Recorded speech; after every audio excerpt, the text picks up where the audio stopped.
Okay, welcome to my show. And today, I'm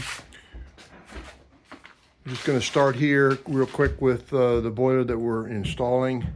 We're planning to tie this onto two mains. We've got a main here that we're going to tie on, and then we got a short main over here that terminates there.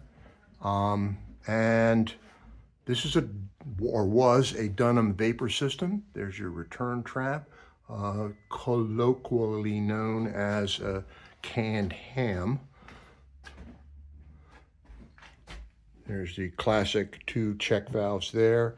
There is the wet return, and this is the terminus of the dry return, and that is the return trap. I'm going to put a Gorton on the top there. There's the Dunham right there. The steam would have been fed in here, and the air outlet went back to the vent trap right there. A little confusing, I know. So there's the beginning of the long main. I'm going to go ahead and pick it up on the other side there.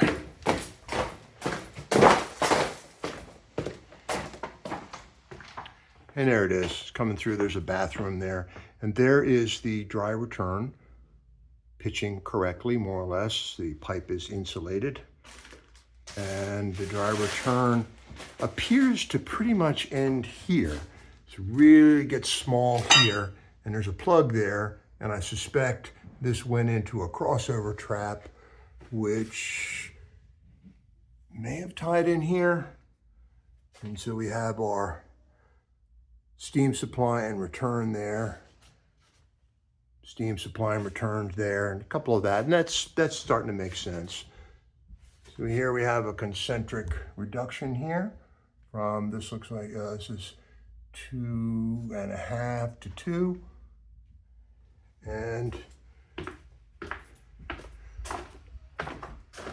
here is what I showed in the video, the last video.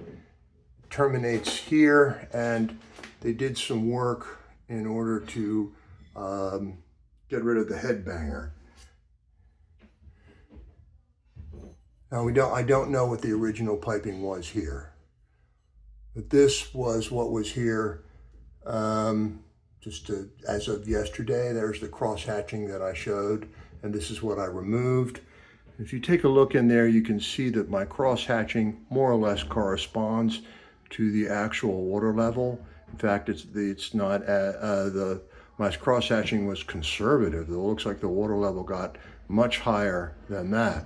So let's follow this pipe.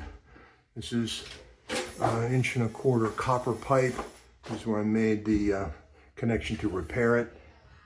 Tied in the original, and then it goes down here and drips down to a wet return, which loops around, and you saw that where that terminated back there. So this was our repair, as I showed. There was no main vent at this end. As I said, there would have been a crossover trap there, so I don't know what happened here. And this pipe is a bit of a mystery. Can't trace it upstairs. It looks like it just goes into this solid masonry wall, and this is probably a party wall to the townhouse on the other side, but it probably goes up in a chase space. Maybe it picks up that single pipe steam radiators on the 3rd floor back then, but they're no longer there, so this pipe might be connected to nothing. Anyway, this is what we got there with our concentric reducer, and with the main vents here, that'll help get the steam to this end much quicker than it did previously. Just wanted to show this as one of our little creations. This was for another job. I made 2 of these. I didn't use this one, I used the other one. This was for a 2.5 inch copper main. They had ripped out the steel, they put in copper. And of course they had a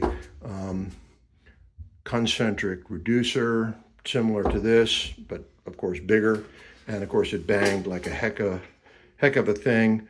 So what I did is I took a 2.5 inch copper cap, drilled a hole in it with a hole saw, the correct size, something like 48 millimeters or something, and threaded in this adapter, and then just brazed it up, creating this really skanky looking job, but it works.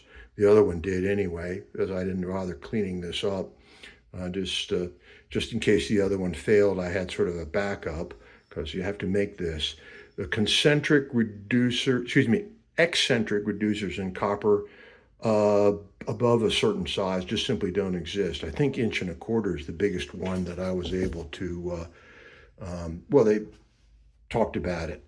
But this is sloping pretty well.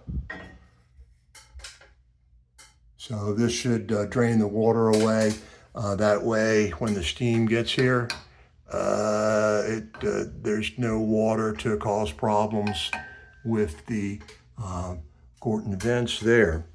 So thank you very much. I hope this answers all of your questions with the other video, and hope to see you on the next one. Take care and bye.